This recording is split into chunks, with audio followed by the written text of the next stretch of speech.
नमस्कार बच्चों, डॉक्टर माधुरी की हिंदी क्लास में आप सभी का स्वागत है। बच्चों, आज की कक्षा में हम अब कहाँ दूसरों के दुख से दुखी होने वाले पाठ के भाग 2 की चर्चा करेंगे।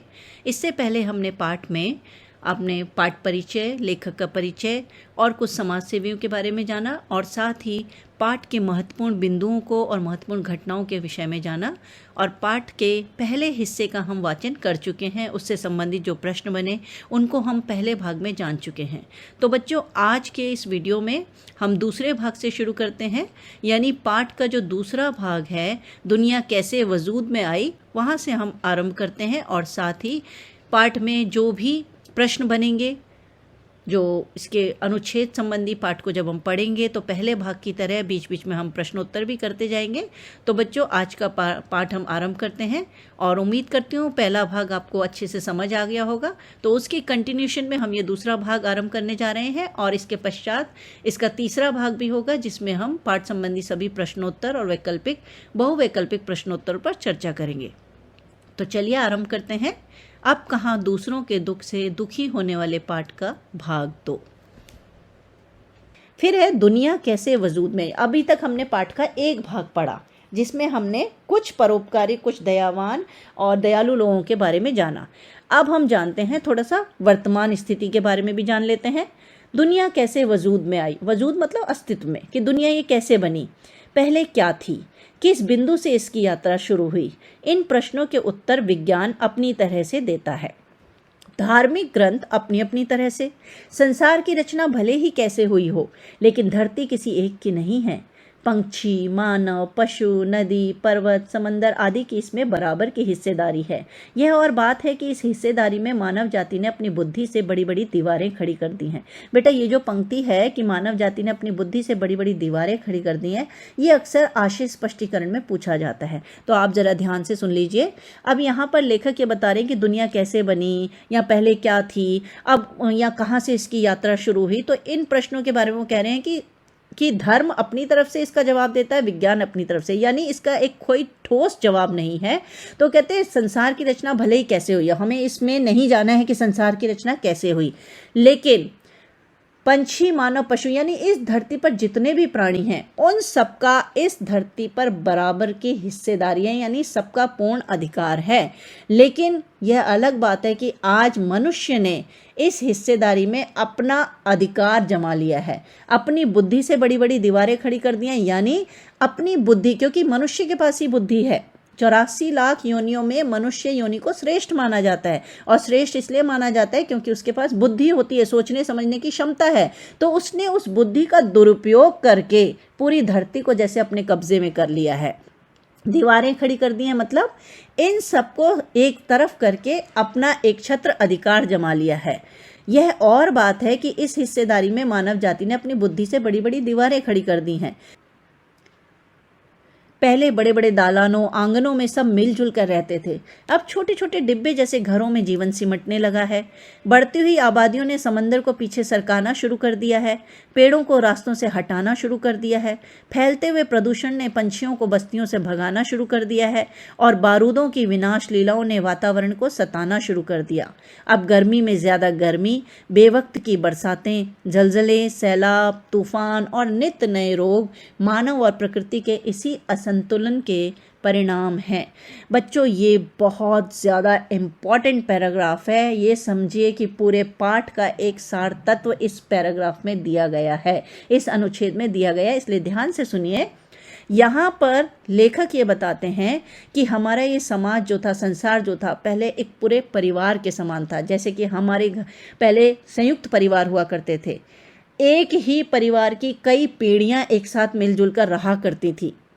अब क्या हो गया है कि जैसे वो परिवार टूट गया है, अब टुकड़ों में बंट गया है और एक दूसरे से दूर हो चुका है। अब जैसे वो संयुक्त परिवार टूटकर एकल परिवार में हो गए, यानी न्यूक्लियर फैमिली बन गई हैं, वैसे ये संसार भी बिखर सा गया है। पहले घर जो होते थे वो बड़े बड़े दालान आंगन हुआ करते थे, घरों में कमरे कम होते थे लेकिन एक खुला आंगन होता था जहाँ पर सब लोग बैठ करके बातचीत करते थे, एक दूसरे के सुख दुख को जानते थे, एक दूसरे मिल करके काम करते थे, खाना पीना बहुत सारे लोगों का एक साथ खाना बनता था, एक ही चूल्हा जलता था। अब क्या हो गया है कि अब छोटे छोटे डिब्बे जैसे घरों में जीवन सिमटने लगा है, यानी ये जो फ्लैट सिस्टम आ गए हैं जहाँ पर एक दूसरे को अड़ोसी पड़ोसी का एक दूसरे का ख्याल नहीं रखा जाता है, वह उस तरह से छोटे छोटे डिब्बों में हमारा घर हमारा जीवन सिमटने लगा है। बढ़ती हुई आबादियों ने समंदर को पीछे सरकार, और आबादी बढ़ रही है लगातार, तो जब आबादी बढ़ेगी तो उसके रहने के लिए स्थान चाहिए। अब रहने के लिए स्थान चाहिए तो क्या कर रहा है इंसान अपने स्वार्थ के लिए कि सारी ज़मीन हथियाता जा रहा है, चाहे वो समुद्र की ज़मीन हो, चाहे वो जंगल की ज़मीन हो, चाहे वो कहीं की भी ज़मीन हो, उसको वो समेटता जा रहा है, उसमें इमारतें, कंक्रीट का जंगल खड़ा करता जा रहा है। कंक्रीट का जंगल का मतलब है कि इमारतें खड़ी करना, सीमेंटेड इमारतें खड़ी करना। तो अब क्या है, वो दालान आंगन में सब जो मिलजुल कर रहते थे अब छोटे छोटे डिब्बों में जैसे घरों में सिमटने लगे हैं। बढ़ती हुई आबादियों ने समंदर को भी पीछे सरकाना शुरू कर दिया है और पेड़ों को रास्तों से हटाना शुरू कर दिया है। फैलते हुए प्रदूषण ने पंछियों को बस्तियों से भगाना, अब क्योंकि जब आबादी बढ़ेगी तो उसके रहने के लिए जगह चाहिए, तो रहने के लिए जगह वो समुद्र से भी ज़मीन लेकर बिल्डर वहाँ इमारतें बना रहे हैं और उधर पेड़ों को काट करके भी रास्ते बनाए जा रहे हैं, इमारतें बनाई जा रही हैं। अब जब पेड़ कटेंगे तो पंछी बेचारे कहाँ जाएंगे, तो पंछियों का भी आश्रय छिन रहा है। और बारूदों की विनाश लीलाओं ने वातावरण को सताना अब बारूदों की विनाश लीलाओं का क्या मतलब है, जैसे कि अभी लेटेस्ट आप यूक्रेन और रशिया के युद्ध को जान सकते हैं, तो वहाँ क्या है, बारूद की विनाश लीला है, यानी अपनी शक्तियों का दुरुपयोग किया जा रहा है। तो उससे क्या हो रहा है कि वातावरण भी दूषित हो रहा है, और उससे जब वातावरण दूषित होता है तो उससे विनाश लीला तो शुरू होती ही है। तो अब क्या हो गया है, इस असंतुलन की वजह से, यानी जो वातावरण में असंतुलन पैदा हुआ है, जो प्रदूषण पैदा हुआ है और जो मनुष्य ने अपने स्वार्थ की वजह से पृथ्वी को नुकसान पहुंचाना शुरू किया है, उसकी वजह से अब गर्मी में ज़्यादा गर्मी, बेवक्त की बरसातें, जलजले, सैलाब, तूफान और नित नए रोग मानव और प्रकृति के इसी असंतुलन के परिणाम हैं। बच्चों, ये बहुत ज़रूरी है आपको समझना, याद करना कि प्रकृति और मनुष्य में जो असंतुलन, इम्बैलेंस जो आया है, उसकी वजह से हम क्या क्या भुगत रहे हैं। अब हमारे देश में वो षड ऋतु का हमें सुनने को नहीं मिलता कि हमारे देश में पहले 6 ऋतुएं हुआ करती थी, लेकिन अब हमारे देश में हमें या तो वर्षा देखने को मिलती है या हमें गर्मी या फिर सर्दी बहुत कम उसमें देखने को मिलती है। बाकी 3 ऋतुओं का हमें अता पता ही नहीं है, क्योंकि ऋतु चक्र बदल गया है। हमारे पूरी सृष्टि में ग्लोबल वार्मिंग इतनी अधिक हो गई है कि पूरा ऋतु चक्र बदल गया। अब गर्मी में ज़्यादा गर्मी होती है और बेवक्त की बरसातें, आप देख लीजिए दिसंबर महीने में भी बरसात देखने को मिल जाएगी आपको, और जलजले, तूफान, सैलाब, ये सब रोज़ रोज़ हमें कहीं किसी राज्य में तूफान आ गया, कहीं पर बाढ़ आ गई, कहीं पर लैंडस्लाइड हो गया, तो ये सब हमें सुनने को मिलता है। और नित नए रोग, हर रोज़ एक नए रोग का नाम हम सुनते हैं।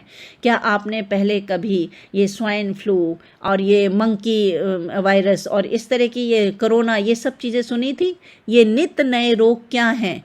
ये सब प्रकृति और मनुष्य के बीच हुए असंतुलन का परिणाम है। और नेचर, और क्या हुआ, नेचर की सहन शक्ति की एक सीमा होती है, नेचर के गुस्से का अब यहाँ पर वो बताया जा रहा है कि नेचर की भी, यानी प्रकृति की भी, अब जब मनुष्य की सहने की एक शक्ति होती है, एक सीमा होती है, तो नेचर की तो ऑब्वियसली होगी। हम मनुष्य भी एक चीज़ से थक जाते हैं, फिर हम कहते हैं बस अब नहीं, अब और नहीं, तो नेचर की भी एक सहन शक्ति होती है। तो बच्चों, आगे बढ़ने से पहले हम इस पैराग्राफ में आए प्रश्न देख लेते हैं। तो जैसे पहला प्रश्न यह है कि धरती पर सबकी बराबर की हिस्सेदारी होने के बाद भी पंछी, पशु, नद, ये सब जो हैं यहाँ से हट क्यों गए हैं? इनकी हिस्सेदारी किसने छीन ली है? तो इसका उत्तर हम लिखेंगे कि इनकी हिस्सेदारी मनुष्य ने अपने स्वार्थ की वजह से छीन ली है। फिर दूसरा प्रश्न ये है कि पहले पूरा संसार किसके समान था और अब कहाँ सिमट गया है? तो हम लिखेंगे पहले पूरा संसार एक परिवार के समान था, अब वह टुकड़ों में बंटकर जो है सब एक दूसरे से दूर हो गया, छोटे छोटे डिब्बों में, डिब्बे जैसे घरों में सिमट गया है। फिर है कि बढ़ती हुई आबादी ने किसको पीछे सरकाना शुरू कर दिया है? तो बढ़ती आबादी ने समंदर को पीछे सरकाना शुरू कर दिया है और पेड़ों को रास्तों से हटाना शुरू कर दिया है। अच्छा, फिर नेक्स्ट क्वेश्चन जो है वो ये कि मनुष्य और प्रकृति के बीच आए असंतुलन का सबसे बड़ा दुष्परिणाम क्या है, या क्या क्या अब लोगों को भुगतना पड़ रहा है? तो उसमें पूरा उत्तर आ जाएगा कि अब गर्मी में ज़्यादा गर्मी, बेवक्त की बरसातें, जलजले, सैलाब, तूफान और नित नए रोग इस असंतुलन का परिणाम है। अब हम आगे बढ़ते हैं। बच्चों, आगे बढ़ने से पहले ये कुछ चित्र आप देख लीजिए। जो अभी हमने प्राकृतिक आपदाओं के बारे में बताया कि प्रकृति जो है जब रुष्ट होती है, नाराज़ होती है, तो किस तरह से अपने दुष्परिणाम हमें दिखाती है। तो जैसे आप दिख रहे हैं, इसमें बाढ़ का दृश्य है, फिर ये सूखे का दृश्य है। अब जब सूखा पड़ता है यानी बारिश नहीं होती है तो उससे क्या होता है? सूखा पड़ जाता है। उससे हमारे किसान जो हैं या तो बहुत अधिक बारिश से परेशान होते हैं या फिर सूखा पड़ने से, तो उससे भूखमरी आ जाती है। इधर आप देख सकते हैं किस तरह से जलजला है कि इसमें लोग तैर कर उसमें निकल रहे हैं। इधर ये भूकंप है और तूफान है, सैलाब है, ये सब क्या है? प्राकृतिक आपदाएं हैं। जैसे कहा भी जाता है कि अति का भला न बोलना, अति की भली न चुप, अति का भला न बरसना, अति की भली न धूप। किसी भी चीज़ की अति जो है बुरी होती है। ये सब जो है हम मनुष्य के स्वार्थ की अति है, उसकी वजह से ही आज इन सब आपदाओं से हम यहाँ पर घिरे हुए हैं। तो इन आपदाओं को इन चित्र रूप में दिखाने का मकसद केवल यही है कि आपको समझ में आ सके कि प्राकृतिक आपदाएं कहते किसे हैं। तो अब हम पाठ को आगे बढ़ाते हैं। इस वीडियो का हम अंत इस पाठ के साथ ही करेंगे और दूसरे पाठ में, दूसरे भाग में हम इसके प्रश्नोत्तर और बाकी चर्चा करेंगे। तो अब आगे जो हम पाठ पढ़ने जा रहे हैं, अभी तक हमने ये देखा कि जो नेचर की भी एक सहन शक्ति होती है, इसके बारे में अब हम जानने जा रहे हैं। तो नेचर की सहन शक्ति की एक सीमा होती है। नेचर के गुस्से का एक नमूना कुछ साल पहले मुंबई में देखने को मिला था और यह नमूना इतना डरावना था कि बम्बई निवासी या मुंबई निवासी डरकर अपने अपने पूजा स्थल में अपने खुदाओं से प्रार्थना करने लगे थे। मतलब अब यहाँ पर लेखक ने एक उदाहरण के रूप में बताया है कि जब नेचर की सहन शक्ति समाप्त हो गई, यानी इंसान अपना स्वार्थ पूरा करने में लगा हुआ, वो देख नहीं रहा कि मैं प्रकृति को कितना नुकसान पहुंचा रहा हूं, तो आखिर में प्रकृति की भी सहन शक्ति खत्म हुई और उसने फिर एक ऐसा भयावना रूप दिखाया कि मुंबई वासी, क्योंकि मुंबई में यह रूप दिखाया कि मुंबई वासी डर कर सब अपने अपने पूजा स्थल, यानी जो ईसाई थे वो अपने चर्च में चले गए, जो सिख थे वो अपने गुरुद्वारे में चले गए, मुस्लिम अपनी मस्जिद में चले गए और हिंदू अपने मंदिरों में चले गए प्रार्थना करने के लिए। तो चलिए हम जानते हैं कि वो घटना क्या थी, इसके बारे में हम पढ़ लेते हैं। तो बच्चों, वो घटना थी कि कई सालों से बड़े बड़े बिल्डर समंदर को पीछे धकेल कर उसकी ज़मीन को हथिया रहे थे। बेचारा समंदर लगातार सिमटता जा रहा था। पहले उसने अपनी फैली हुई टांगें समेटी, थोड़ा सिमट कर बैठ गया, फिर जगह कम पड़ी तो उकड़ू बैठ गया, फिर खड़ा हो गया। जब खड़े रहने की जगह कम पड़ी तो उसे गुस्सा आ गया। जो जितना बड़ा होता है उसे उतना ही कम गुस्सा आता है, परंतु आता है तो रोकना मुश्किल हो जाता है। और यही हुआ। उसने एक रात अपनी लहरों पर दौड़ते हुए 3 जहाज़ों को उठाकर बच्चों की गेंद की तरह 3 दिशाओं में फेंक दिया। एक वर्ली के समंदर के किनारे पर आकर गिरा, दूसरा बांद्रा में कार्टर रोड के सामने औंधे मुंह और तीसरा गेटवे ऑफ इंडिया पर टूट फूट कर सैलानियों का नज़ारा बना। बावजूद कोशिश वे फिर चलने फिरने के काबिल नहीं हो सके। तो बच्चों, वो जो घटना थी जिसका ऊपर वर्णन किया गया वो यह है कि कई सालों से बड़े बड़े बिल्डर समंदर को पीछे धकेलकर उसकी ज़मीन को हथिया रहे थे। यानी जैसे हमने मनुष्य के स्वार्थ की बात इससे पहले पढ़ी, तो अब बिल्डर क्या कर रहे हैं? अपना व्यावसायिक लाभ पाने के लिए, यानी अपने कारोबार में उन्नति करने के लिए, अधिक से अधिक आर्थिक लाभ पाने के लिए वो ज़मीन हथिया रहे हैं। तो उन्होंने जहाँ जंगल में काट करके वहाँ इमारतें बनाई, तो अब उनकी नज़र समंदर पर पड़ी और वो समंदर को लगातार समेटते जा रहे। आप देखिए, मुंबई नगरी पूरी पानी से घिरी हुई है। तो वहाँ पर आप अगर मरीन ड्राइव पर भी जाएंगे या किसी भी बीच पर जाएंगे तो आसपास आपको इमारतें नज़र आएंगी। तो वो इमारतें क्या हैं? समुद्र की ज़मीन हथियाकर बनाई हुई इमारतें हैं। तो ऐसे ही हथियाना का अर्थ होता है कि किसी पर कब्जा कर लेना। तो जब बिल्डर लगातार समंदर को समेटते जा रहे थे, अब बेचारा समंदर, अब समंदर का अर्थ होता है बहुत विशाल, बहुत विशाल। तो वो बेचारा समंदर अब लगातार सिमटता जा रहा था, यानी उसकी इतनी अधिक ज़मीन जो थी, उसका जो पानी से भरा हुआ क्षेत्र था, वो अब सिमट रहा था, यानी कम हो रहा था। इसका सीधा सा उदाहरण मैं आपको बताती हूँ कि मान लीजिए आपका एक अलग कमरा है आप उस कमरे में बड़े खुलकर बैठते हैं, खुलकर सोते हैं, आप जो मर्जी चाहें वो उसमें करते हैं। लेकिन आपके घर में एक फंक्शन है, त्यौहार है, लोग आ जा रहे हैं और काफ़ी सारे रिश्तेदार भी आ गए हैं। अब आपको कहा जाता है कि ठीक है, कोई नहीं, चाची के बच्चे को अपने घर में, अपने कमरे में ले जाओ। आपने रख लिया कि चलो एक बच्चा है, कोई प्रॉब्लम नहीं, आपने उसके साथ एडजस्ट कर लिया। फिर थोड़ी देरों बाद देखा कि अच्छा ये तो एडजस्ट हो गए, तो चलो 2 बच्चे और हैं, इसको भी एडजस्ट कर लो। तो आपने क्या किया, जहाँ आप पैर फैलाकर सोते थे या बैठते थे वहाँ थोड़ा सा आप सिमट गए, तो वो 2 बच्चे और एडजस्ट हो गए। फिर लगा कि नहीं, अभी तो इसमें और जगह है, ये औरों को भी रख सकते हैं। तो ऐसे कर कर कर करके आपके कमरे में लोगों को भरना शुरू कर दिया। अब आपका क्या हुआ कि आपकी एक तो प्राइवेसी खत्म हो गई, आपकी अपनी स्वतंत्रता समाप्त हो गई, और आप जहाँ वहाँ पहले आज़ादी के साथ रहते थे, पैर फैलाकर सोते थे, खुले में रहते थे, वो आप सिमट गए। तो जैसे आपको उस समय एहसास होता है कि मैं सिमट गई हूँ, मेरी आज़ादी छिन गई है, मेरी पहचान खत्म हो रही है, मतलब इस भीड़ में तो मैं दिख ही नहीं रही हूँ, वही चीज़ समंदर के साथ हुई। समंदर जो फैला था, जिसका एक विशाल रूप था, जिसकी एक पहचान थी विशालता, वो विशालता अब जैसे उन बिल्डरों ने इमारत बना बनाकर खत्म कर दी थी।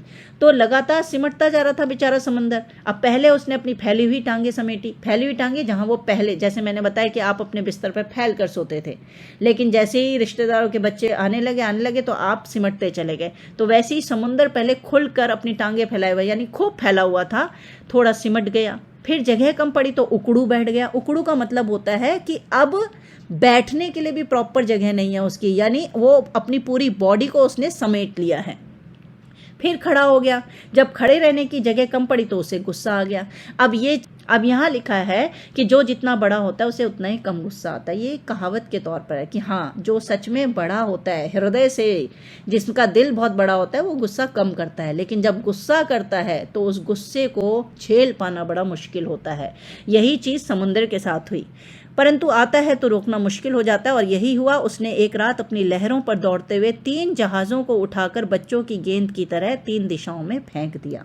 अब समुद्र को इतना गुस्सा आया कि उसने अपने ऊपर तैर रहे 3 जहाज़ों को 3 अलग अलग दिशाओं में उठाकर फेंक दिया, यानी अपने ऊपर तूफान ले आया। उसने तूफान के रूप में अपना गुस्सा दिखाया, और उस तूफान में वो जो 3 जहाज़ तैर रहे थे उस समुद्र में, वो अलग अलग दिशाओं में जाकर गिरे। एक वर्ली के समंदर के किनारे पर आकर गिरा, दूसरा बांद्रा में कार्टर रोड के सामने औंधे मुंह यानी मुंह के बल, और तीसरा गेटवे ऑफ इंडिया पर टूट फूट कर सैलानियों का नज़ारा बना, यानी जो पर्यटक हैं, टूरिस्ट हैं, उनके देखने का एक नज़ारा बन गया। बावजूद कोशिश, यानी बहुत कोशिश की गई, वे फिर से चलने फिरने के काबिल नहीं हो सके। यानी ये 3 जहाज जो टूट फूट गए थे, बहुत कोशिशों के बावजूद भी फिर चल फिर नहीं पाए, यानी रिपेयर नहीं हो पाए। तो बच्चों, इस पैराग्राफ में जो प्रश्न बनते हैं वो ये प्रश्न बनते हैं कि समंदर ने अपना क्रोध किस प्रकार दिखाया। तो इसका उत्तर होगा, समंदर ने अपना क्रोध अपने ऊपर तैर रहे 3 जहाज़ों को 3 अलग अलग दिशाओं में फेंक कर दिखाया। दूसरा प्रश्न ये बनता है कि समंदर ने कितने जहाज़ों को उठाकर फेंका, तो उसका 3 जहाज़ों को। अच्छा, किन दिशाओं में उन्हें फेंका, उस 3 जहाज़ों को किन अलग अलग दिशाओं में फेंका, तो फिर आपको नाम देना पड़ेगा कि एक वर्ली के समंदर के किनारे पर, दूसरा बांद्रा में कार्टर रोड पर, और तीसरा गेटवे ऑफ इंडिया पर। ठीक है, तो इस तरह से ये प्रश्न आपके बनेंगे।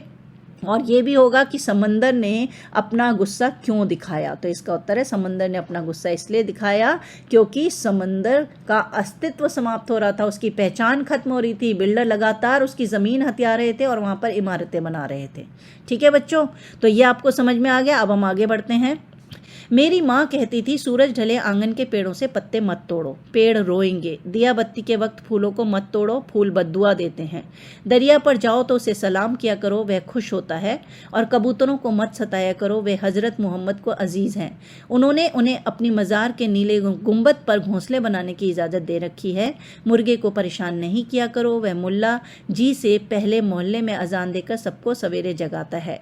सबकी पूजा एक सी, अलग अलग है रीत। मस्जिद जाए मौलवी, कोयल गाए गीत। तो बच्चों, यहाँ पर लेखक ने अपनी माँ के बारे में बताया है, जैसे कि हमने महत्वपूर्ण घटनाओं में भी पढ़ा था कि मेरी माँ कहती थी। अब ये पूरा ही पैराग्राफ प्रश्न के रूप में कि लेखक की माँ क्या कहती थी, और छोटे छोटे प्रश्न भी बनेंगे इसमें। क्या कहती थी का तो ये पूरा उत्तर हो गया कि उनकी माँ कहती थी कि सूरज ढले यानी जब सूर्यास्त होने लगे तो फिर आंगन में, आपके घर में आंगन में जो भी पेड़ पौधे लगे हैं उनको नहीं तोड़ना चाहिए, हाथ भी नहीं लगाना चाहिए, इससे पेड़ रोते हैं। फिर दिया बत्ती के समय यानी शाम के समय जब दिया बत्ती की जाती है, मंदिर में पूजा पाठ की जाती है, तो उस समय फूल नहीं तोड़ने चाहिए। कुछ लोगों की आदत होती है कि चलो घर में ही तो लगे हैं, घर से तोड़ के पूजा में डाल लें, लेकिन सुबह सुबह तोड़ने चाहिए, शाम के समय वो फूल भी नहीं तोड़ने चाहिए। इसके बाद जो दूसरा था प्रश्न, जो वो आगे वो कहते हैं कि फूल बद्दुआ देते हैं। फिर है दरिया पर जाओ तो उसे सलाम किया करो, यानी कभी नदी के किनारे जाओ तो उसे सलाम करो, उसको नमस्कार करो, वह खुश होता है। कबूतरों को मत सताया करो। अब कबूतरों को क्यों मत सताया करो? क्योंकि लेखक की माँ के अनुसार वे हज़रत मोहम्मद को अजीज़ हैं, यानी उनके प्रिय हैं। उन्होंने उन्हें अपनी मज़ार के नीले गुंबद पर घोंसले बनाने की इजाज़त दे रखी है। मतलब जो इनकी हज़रत मोहम्मद की मज़ार है वहाँ पर उसके नीले गुंबद यानी उसके ऊपर जो गुंबद बना हुआ है उस पर उन कबूतरों को अपना घोंसला बनाने की इजाज़त दे रखी है। वो उनको बहुत प्रिय है, इसलिए कभी कबूतरों को मत सताया करो। और मुर्गे को परेशान नहीं किया करो, क्योंकि मुर्गा जो है वो बांग देकर सबको जगाता है। यानी मुर्गा जैसे कुकड़ू कू करके सबको जगाता है, वह मुल्ला जी से पहले, जैसे आपने सुना होगा कि मस्जिद में अजान दी जाती है, अल्लाह अकबर बोला जाता है, तो कहते हैं कि मुर्गे को परेशान नहीं किया करो, क्योंकि ये तो मुल्ला जी से भी पहले अजान देकर एक तरह से कुकड़ू को बांग देकर के सबको जगाता है। तो इसमें पहला प्रश्न तो यही हो गया कि लेखक की माँ लेखक से क्या कहती थी, या लेखक की माँ ने क्या क्या सीख दी। अब दूसरा प्रश्न इसमें यह बनता है कि लेखक की माँ सूरज ढले आंगन के पेड़ों से पत्ते तोड़ने के लिए क्यों मना करती थी? तो उसका उत्तर हो गया, उनका कहना था कि सूरज ढले आंगन के पेड़ों से पत्ते तोड़ने पर पत्ते रोएंगे, पेड़ रोएंगे। फिर दूसरा प्रश्न कि किस समय फूल नहीं तोड़ने की सलाह दिया करती थी? तो वो उत्तर हो गया कि दिया बत्ती के समय फूल नहीं तोड़ने चाहिए। और क्यों नहीं तोड़ने चाहिए? क्योंकि वे बद्दुआ देते हैं। अच्छा, हज़रत मोहम्मद का कौन अजीज़ हैं? तो हज़रत मोहम्मद के लिए कबूतर अजीज़ हैं। कबूतरों को कहाँ घोंसला बनाने की इजाज़त दे रखी थी? कबूतरों को अपनी मज़ार के नीले गुंबद पर घोंसला बनाने की इजाज़त दे रखी थी। अच्छा, मुर्गे को परेशान क्यों नहीं किया करो? मुर्गे को परेशान इसलिए नहीं किया करो क्योंकि वो मुल्ला जी से पहले मोहल्ले में अजान देकर सबको जगा देते हैं। तो ये कुछ प्रश्न हैं जो इसमें बनते हैं और बहुत महत्वपूर्ण प्रश्न है, तो इन पर आपने ध्यान देना है। ठीक है बच्चों। फिर है सबकी पूजा एक सी। अब हम सब जितने भी हम धर्मों के लोग हैं, हम सबकी पूजा एक सी है, बस तरीका अलग अलग है। ठीक है, मस्जिद जाए मौलवी और सभी अपने अपने पूजा घरों में जाते हैं तो वो अलग है। कोयल गाए गीत, ये सिर्फ इसमें तुकबंदी करने के लिए बताया गया कि कोयल जैसे गीत गाती है, कौवा अपना काँव काँव करता है। तो सबके जो है पूजा करने का, बोलने का तरीका, बोलना एक ही है लेकिन तरीके अलग अलग हैं। ग्वालियर में हमारा एक मकान था, उस मकान के दालान में 2 रोशनदान थे। रोशनदान का मतलब होता है वेंटिलेटर्स, मतलब जहाँ से एक हवा आ सके, छोटी छोटी खिड़कियाँ जो होती हैं। और दालान मतलब आंगन। उसमें कबूतर के एक जोड़े ने घोंसला बना लिया था। एक बार बिल्ली ने उचक्कर 2 में से एक अंडा तोड़ दिया। मेरी माँ ने देखा तो उसे दुख हुआ। उसने स्टूल पर चढ़कर दूसरे अंडे को बचाने की कोशिश की, लेकिन इस कोशिश में दूसरा अंडा उसी के हाथ से गिरकर टूट गया। कबूतर परेशानी में इधर उधर फड़फड़ा रहे थे। उनकी आंखों में दुख देखकर मेरी माँ की आंखों में आंसू आ गए। इस गुनाह को खुदा से माफ़ करने के लिए उसने पूरे दिन रोज़ा रखा। दिन भर कुछ खाया पिया नहीं, सिर्फ रोती रही और बार बार नमाज पढ़ पढ़कर खुदा से इस गलती को माफ़ करने की दुआ मांगती रही। बच्चों, अब यहाँ पर लेखक अपनी माँ के बारे में बता रहे हैं कि उनकी माँ के हृदय में भी कितने दया भाव थी। तो वह एक घटना बता रहे हैं कि उनके, जब वो ग्वालियर में रहते थे तो उनका एक मकान था जिसमें कुछ रोशनदान बने हुए थे कमरों में। तो उस रोशनदान में एक कबूतर के जोड़े ने अपना घोंसला बना लिया था। अब उस घोंसले के अंदर 2 कबूतर के अंडे थे। अब उन अंडों में से एक अंडा जो है बिल्ली ने उसमें उछलकर उसको तोड़ दिया। माँ को लगा कि ये दूसरा अंडा भी कहीं बिल्ली तोड़ ना दे, तो उन्होंने उसको सुरक्षित रखने की कोशिश की, लेकिन उस सुरक्षित रखने की कोशिश में गलती से वो अंडा उनके हाथ से टूटकर गिर गया। अब उस दुख से जो कबूतर कबूतरी थे वो बहुत परेशान हुए, वहाँ पर बेचैनी से फड़फड़ाने लगे। तो उन्हें फड़फड़ाते देखकर माँ बहुत दुखी हुई और उन्होंने इसके पश्चाताप में पूरे दिन का रोज़ा रखा, यानी पूरे दिन उपवास रखा, कुछ खाया पिया नहीं, और पूरे दिन वो अपने अल्लाह से, अपने ईश्वर से अपने लिए माफ़ी मांगती रहीं। तो बच्चों यहाँ पर दिखाया कि उनकी माँ कितनी दयावान थी, कैसी दया थी उनके मन में। और साथ में इस घटना से आपको बचपन में पढ़ी एक कहानी भी याद आ रही होगी प्रेमचंद जी की, नादान दोस्त, जिसमें दो बहन भाई होते हैं और किस तरह से अपने माँ के सोने के बाद वो भी इसी तरह चिड़िया के अंडों को बचाने की कोशिश करते हैं। तब माँ उन्हें समझाती है कि नहीं, इस तरह अंडों को हाथ नहीं लगाना चाहिए। उसके बाद पक्षी पर उनको हाथ नहीं लगाते हैं। तो बच्चों वो कहानी भी आप ज़रूर पढ़ लीजिएगा, आपको अच्छी लगेगी। तो यहाँ पर जो प्रश्न बनते हैं वो प्रश्न ये बनते हैं कि लेखक का मकान कहाँ था। पहला, उसका उत्तर है ग्वालियर में था। अच्छा, कि उस मकान के रोशनदान में किसने घोंसला बना लिया था, तो कबूतर के जोड़े ने घोंसला बना लिया था। अच्छा, उस घोंसले के अंदर कितने अंडे थे, घोंसले के अंदर 2 अंडे थे। बिल्ली ने कैसे एक अंडा तोड़ दिया, बिल्ली ने उचक कर एक अंडा तोड़ दिया। माँ ने दूसरे अंडे को क्यों संभालना चाहा, माँ ने दूसरे अंडे को इसलिए संभालना चाहा क्योंकि उन्हें डर था कि कहीं दूसरा भी बिल्ली उचक कर न तोड़ दे। और माँ जब अंडा संभालने लगी तो उनके साथ क्या हुआ, माँ जब अंडा संभालने लगी तो गलती से वह अंडा उनके हाथ से टूट गया। इसके पश्चाताप में माँ ने क्या किया, इसके पश्चाताप में माँ ने पूरे दिन का रोज़ा रखा, उन्होंने कुछ खाया पिया नहीं और अपने अल्लाह से अपने लिए माफ़ी मांगती रही। ठीक है बेटा, तो इतने सारे प्रश्न इसमें बन गए। ग्वालियर से बंबई की दूरी ने संसार को काफ़ी कुछ बदल दिया है। वर्सोवा में जहां आज मेरा घर है, पहले यहाँ दूर तक जंगल था, पेड़ थे, परिंदे थे और दूसरे जानवर थे। अब यहाँ समंदर के किनारे लंबी चौड़ी बस्ती बन गई है। इस बस्ती ने न जाने कितने परिंदों चरिंदों से उनका घर छीन लिया है। इनमें से कुछ शहर छोड़कर चले गए हैं, जो नहीं जा सके हैं उन्होंने यहाँ वहाँ डेरा डाल लिया है। इनमें से 2 कबूतरों ने मेरे फ्लैट के एक मचान में घोंसला बना लिया है। बच्चे अभी छोटे हैं, उनके खिलाने पिलाने की जिम्मेदारी अभी बड़े कबूतरों की है।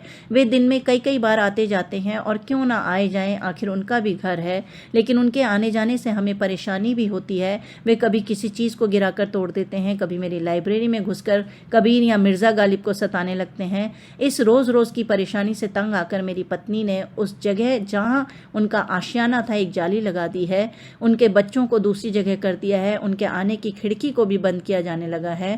खिड़की के बाहर अब दोनों कबूतर रात भर खामोश और उदास बैठे रहते हैं, मगर अब न सोलोमन है जो उनकी ज़ुबान को समझकर उनका दुख बांटे, न मेरी माँ है जो उनके दुखों में सारी रात नमाजों में काटे। नदियाँ सींचे खेत को, तोता कुतरे आम, सूरज ठेकेदार सा सबको बांटे काम।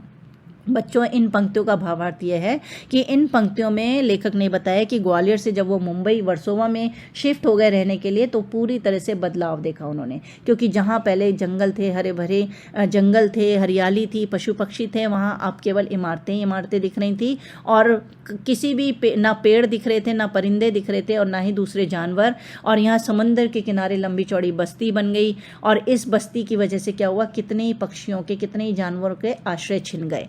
और इनमें से कुछ पक्षी जानवर तो शहर छोड़कर चले गए और जो नहीं जा सके बेचारे, वो यहीं कहीं जगह ढूंढकर अपना डेरा डालने लगे। डेरा डालना मतलब अपने लिए आश्रय तलाशने लगे और जहाँ भी जगह मिली वहीं पर घोंसला बनाने लगे।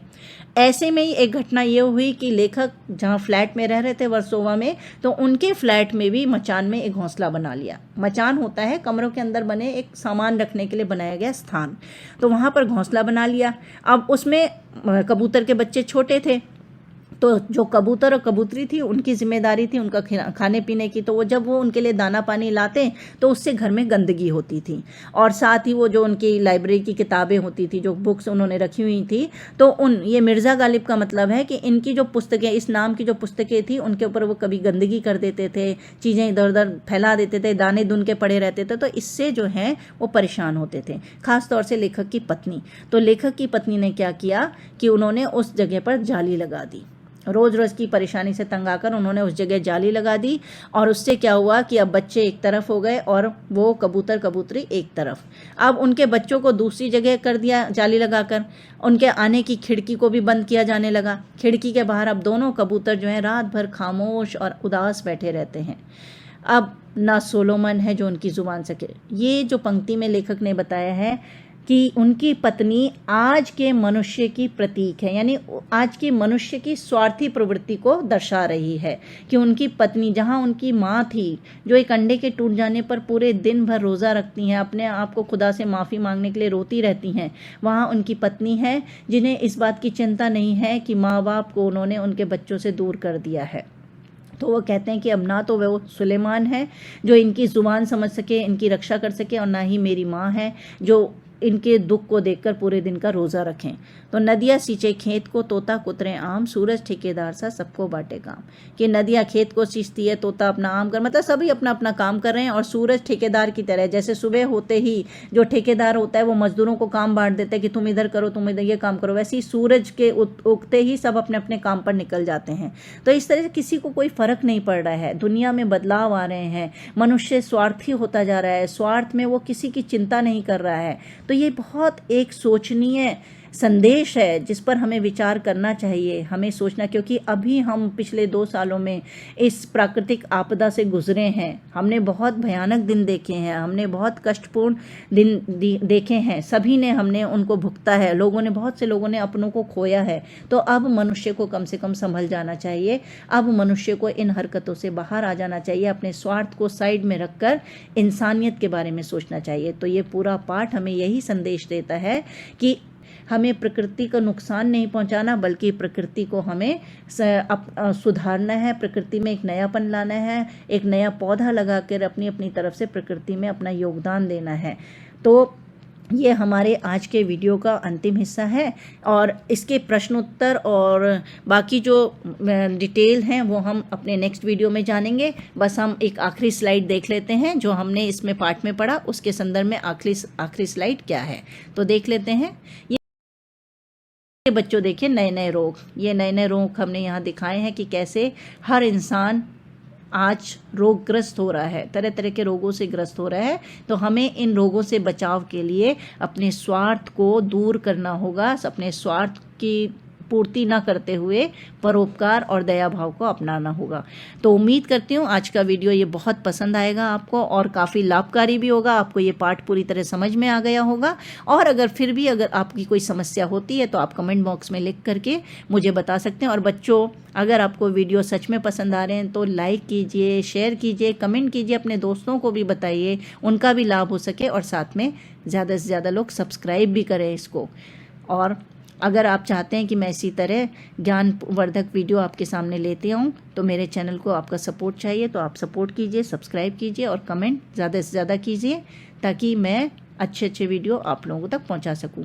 तो मिलते हैं एक नए वीडियो के साथ, और तब तक के लिए आप स्वस्थ रहिए, प्रसन्न रहिए, और साथ में परिश्रम करते रहिए, क्योंकि करत करत अभ्यास के जड़मति हो सुजान, रसरी आवत जाते सिल पर परत निशान। सफलता अवश्य मिलेगी, परिश्रम करते रहिए, स्वस्थ रहिए।